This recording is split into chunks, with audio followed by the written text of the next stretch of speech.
नमस्कार. कधी विचार केलाय की इलेक्ट्रॉनिक्समध्ये असे काही घटक असू शकतात का जे एका जागेवर स्थिर राहून म्हणजे कोणताही फिरणारा भाग नसताना फक्त एका कमांडवर आपली क्षमता बदलू शकतील? आज आपण अशाच एका जादुई घटकाचं रहस्य उलगडणार आहोत. कल्पना करून बघा, एक असा छोटासा पार्ट जो काहीही आवाज करत नाही, अजिबात हलत नाही, पण फक्त एका इलेक्ट्रिक सिग्नलवर आपलं काम बदलतो. कमाल आहे ना? हे कसं शक्य आहे? खरं तर हेच ते कोडं आहे जे आपल्या रोजच्या वापरातल्या म्हणजे रेडिओपासून ते थेट सॅटेलाईटपर्यंतच्या तंत्रज्ञानाला चालवतं.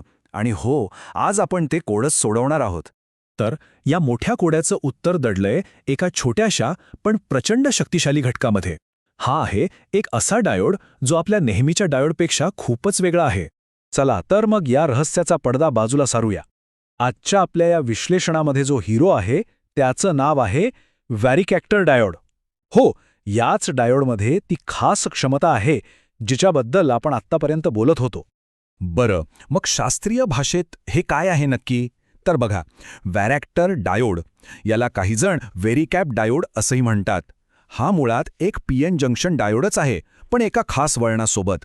याचं सगळ्यात मोठं वैशिष्ट्य असं की जेव्हा याला उलट दिशेने व्होल्टेज दिला जातो, टेक्निकल भाषेत याला रिव्हर्स बायस म्हणतात, तेव्हा याची कॅपॅसिटन्स म्हणजे सोप्या भाषेत सांगायचं तर चार्ज साठवून ठेवण्याची क्षमता चक्क बदलते. मला माहितीये हे ऐकायला थोडं किचकट वाटू शकतं, पण अगदी सोप्या शब्दात सांगायचं झालं ना तर हा डायोड एका व्हेरिएबल कपॅसिटर सारखं काम करतो. म्हणजे काय, तर एकाच पार्टची कपॅसिटन्स गरजेनुसार कमी किंवा जास्त करता येते. ही गोष्ट लक्षात ठेवणं खूप महत्त्वाचं आहे, कारण ह्याच्या कामाचा सगळा आधार ह्याच तत्वावर आहे. पण प्रश्न हा आहे की हा डायोड हे सगळं करतो कसा? म्हणजे आतमध्ये नक्की असं काय घडतं? चला आता पुढच्या भागात यामागचं विज्ञान समजून घेऊया. पाहूया तरी ही सुपर पॉवर नेमकी येते कुठून. हे समजायला खरं तर खूप सोपं आहे. फक्त या 3 पायऱ्या बघा. पहिली पायरी, आपण डायोडला रिव्हर्स व्होल्टेज देतो, मग काय होतं? दुसरी पायरी, त्याच्या आत एक डिप्लेशन रिजन नावाचा थर असतो, तो रुंद व्हायला लागतो. आणि तिसरी, सगळ्यात महत्त्वाची पायरी, हा थर जितका जास्त रुंद होईल तितकी त्याची कपॅसिटन्स कमी होते.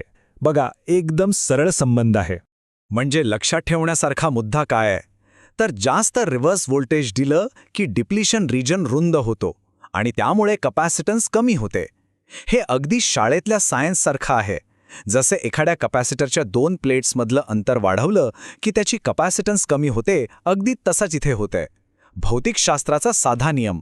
आणि याच खास गुणधर्मामुळे, याचमुळे व्हॅरॅक्टर डायोडला एक वेगळी ओळख मिळाली आहे. चला आता हे नातं म्हणजे व्होल्टेज आणि कपॅसिटन्सचं नातं प्रत्यक्षात कसं दिसतं ते पाहूया. आता ह्या टेबलकडे बघा. सगळं काही अगदी स्पष्ट होईल. जेव्हा रिव्हर्स व्होल्टेज कमी असतो तेव्हा डिप्लिशनची रुंदी पण कमी म्हणजे अरुंद असते आणि तेव्हा आपल्याला कपॅसिटन्स मिळते जास्त.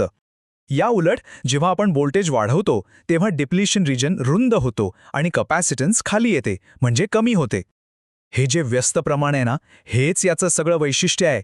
आणि यामुळेच हेच त्याचं सर्वात मोठे वैशिष्ट्य बनतं.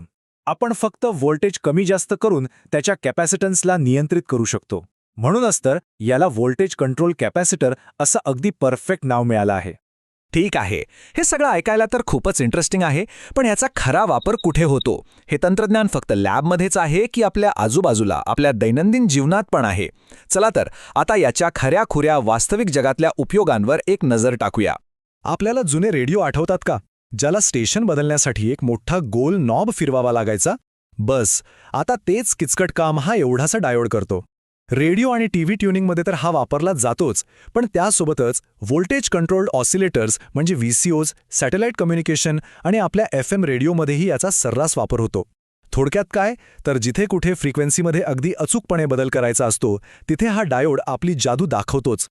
आणि हे काही हवेतलं तंत्रज्ञान नाहीये. स्कायवर्क सोल्युशन्स आणि इन्फिनियॉन टेक्नॉलॉजीज सारख्या जगप्रसिद्ध सेमीकंडक्टर कंपन्या हे व्हॅरॅक्टर डायोड्स मोठ्या प्रमाणावर बनवतात आणि हेच डायोड्स मग जगभरातल्या इलेक्ट्रॉनिक उपकरणांमध्ये वापरले जातात.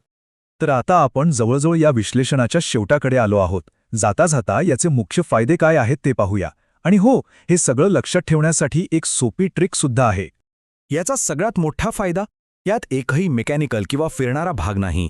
त्यामुळे हे खूप जास्त विश्वसनीय आहे, लवकर खराब होत नाही. शिवाय याचा आकार अगदीच लहान असतो आणि ट्युनिंगचा स्पीड तो तर खूपच जास्त आहे. याच कारणांमुळे आजच्या आधुनिक हायटेक उपकरणांमध्ये यालाच पसंती दिली जाते. आणि समजा कधी याचं नाव किंवा काम विसरून गेलात तर ही एक सोपी ट्रिक आहे. व्हॅरेक्टर हा शब्द लक्षात ठेवा. तो बनला आहे व्हॅरिएबल रिॲक्टरपासून आणि इथे रिॲक्टरचा अर्थ आहे कपॅसिटर. बघा किती सोपं आहे. त्याच्या नावामध्येच त्याचं सगळं काम लपलेलं आहे.